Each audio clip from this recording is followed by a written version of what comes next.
Justice Ojero. I work with Solicitors and Advocates. I am Danjuma Nanjo. I work with Eco Solicitors and Advocates. I am Sule Salawa. I work with the Solicitors and Advocates. My name is Ibe Moses Chibueze. I work with Eco Solicitors and Advocates.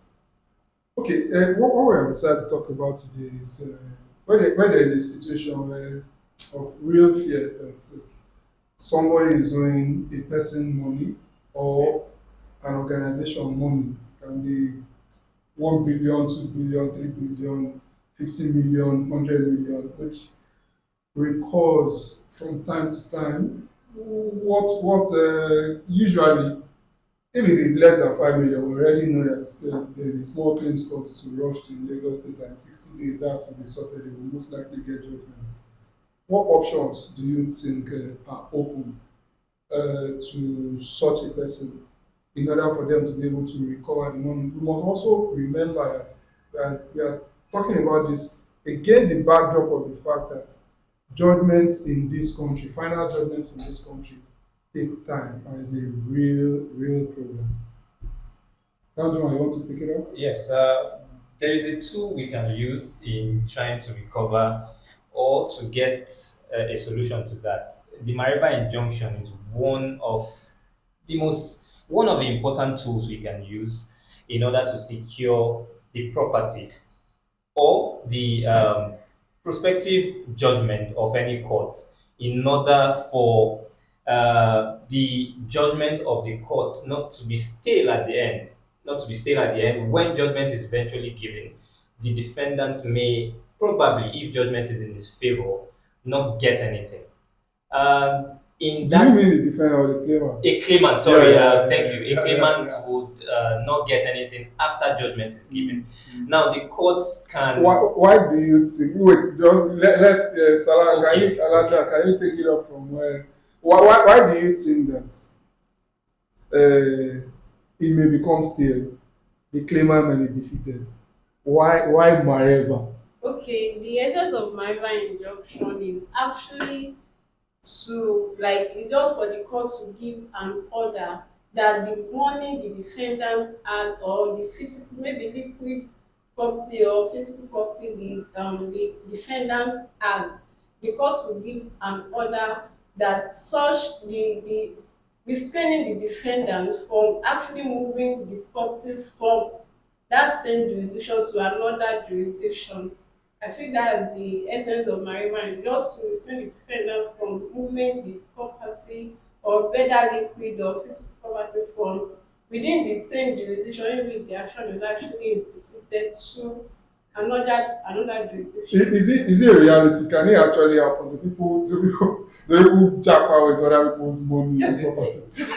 it's a reality. I think, let me put it in layman's understanding. Yeah. Now, I want to recover a certain sum. Yes. Me only. Now, in me filing a suit in court, I also file a motion for ex parte injunction. I'll say, court, please, this person, this defendant or this debtor has certain sum of money or property within the decision of the court. Hold it with an order of the court. Yes. Pending when the matter in court will be duly done with. Because I want, after the judgment, let me have something. Let my judgment not be useless. Because judgment becomes useless when there's no certain money to hold on to. So court, please, give me an order. Or let this debtor, his money in the account, in several banks of the account, or any of the bank, let it be on hold, pending when this matter in court is done with. Fantastic. And just to wrap up, that essentially is the essence of MAREVA injunction. MAREVA injunction is what creditors now use to detain the assets. And when we are talking about assets, like I said, liquid fixed assets, it can be money. This person I did business with him is owing me 200 million. He refused to give it to me. And he just says, like we started saying in our electoral process, go to court. Because he feels that after 2 years in the High Court, if we are lucky, or 5 years at the High Court, it will take another 10 years at the Court of Appeal. And at the Supreme Court level, it may take another 30 years. So because of that, people have used that to frustrate and make businesses go bust and come out loose. So what people now use in order to be able to get their money on time is to get a MAREVA injunction. And usually, because it's so painful, once your account is frozen, you'll be forced to come to the table to say, Oga, what can we do in order for us to settle and for you to go to court and withdraw the case? So once they withdraw the case, my money becomes available to me, or my assets become available to me to sell. And how do I even be able to, okay, let me even ask Ibe this. How am I able to know that this person has this person has only 200 million, has 10 million in First Bank, has 30 million in Globus Bank, has 15 million in Palmpay, has another 2 million in Titan, has another one in Pilot. I'm deliberately choosing banks now that are not in the manner of speaking frontline banks. How do I even know? Because this guy might have flustered his money in various accounts. How do I determine that? Okay, that's nice. It's an application before the court, whereby if the court grants an order, in the application, certain banks will be listed. They will be the listed banks. So you sue the banks. Those banks will now those banks are not really parties, but they will be part of that suit.